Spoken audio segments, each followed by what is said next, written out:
Bonjour, aujourd'hui on va faire une plongée du bord sur la cathédrale de Trailla dans le PACA. Mon binôme de la journée sera Mélodie. Coucou. C'est une plongée qui permet de passer sous la falaise et de ressortir de l'autre côté. D'un point de vue FFESSM, c'est pas trop un problème. Par contre, d'un point de vue PADI, comme à un moment donné on n'est pas accessible à la surface à tout moment, ça peut être un peu problématique. En même temps, vu qu'on plonge hors structure, j'ai envie de dire... C'est toi qui vois, mais la question elle a vite répondu. Au niveau des paramètres, on a fait une plongée d'1 heure dans une profondeur maximale de 15 mètres dans une eau à 14 degrés pour une température extérieure de 20 degrés.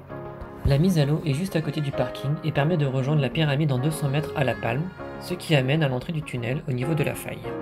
Une fois qu'on est sous l'eau, à l'aplomb de la faille se trouve l'entrée. Ça peut paraître étroit, mais en fait ça ne l'est pas du tout.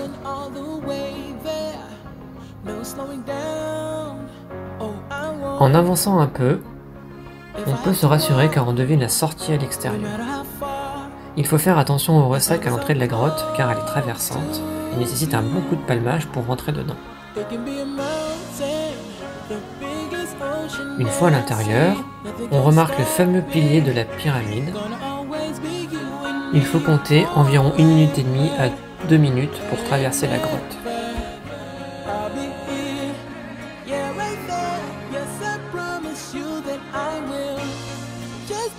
Trust in me, we can fly high in the sky, we won't fall down, never.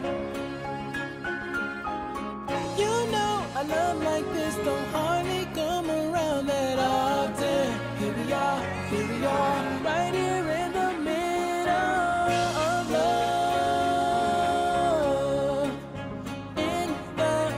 L'intérieur de la grotte est tapissé d'anémones encroutantes. Elles sont très fragiles, donc attention à vos palmes. Elle sert également de refuge pour de nombreux poissons. Ici, on voit l'autre côté du tunnel, donc la sortie.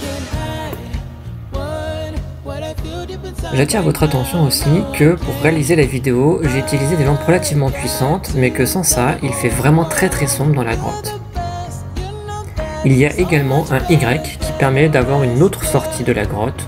C'est toujours sympa pour aller faire un petit tour.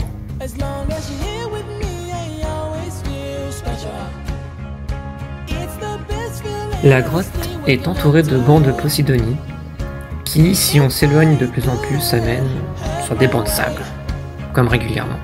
Il faut donc rester au plus proche de la grotte pour pouvoir profiter de la faune et de la flore, avec malheureusement un peu de pollution.